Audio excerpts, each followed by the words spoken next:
BJP દ્વારા ધોરાજી ખાતે ઉપલેટા અને ધોરાજી વિધાનસભાના મંડળોની સદસ્યતા અભિયાન અંગે કાર્યકર્તાઓની કાર્યશાળાનું આયોજન કરવામાં આવ્યું।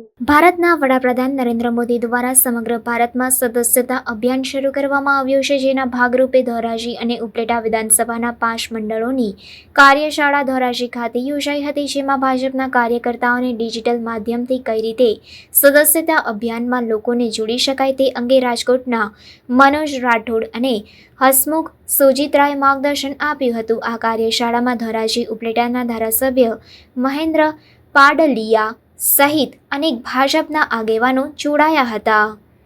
અખિલ ભારતીય જનતા પાર્ટી દ્વારા સદસ્યતા અભિયાનની શરૂઆત આગામી 2 તારીખે સોમવારે આપણા યશસ્વી વડાપ્રધાન આદરણીય નરેન્દ્રભાઈ મોદી સાહેબ દ્વારા લોન્ચ થવાનું છે।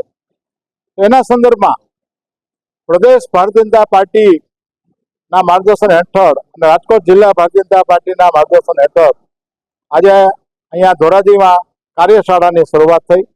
ધોરાજી તાલુકા ધોરાજી શહેરની કાર્યશાળા અહીંયા સંપન્ન થઈ અને બપોર પછી ઉપલેટા શહેર તાલુકા અને ભાયાદરની કાર્યશાળા પણ થવાની છે। આ સદસ્યતા અભિયાન અગાઉ જે 10 કરોડનો લક્ષ્યાંક હતો દેશનો, એ લક્ષ્યાંક પ્રમાણે ગુજરાતના અને રાજકોટ જિલ્લાના ફાળે અને ધોરાજી ઉપલેટાના ફાળે જેટલી લક્ષ્યાંક છે એ લક્ષ્યાંક કરતાં પણ વધુ સંખ્યામાં નવા કાર્યકર્તા નોંધવાનો એક અલગ પ્રકારનો ઉત્સાહ કાર્યકર્તામાં જોવા મળે છે।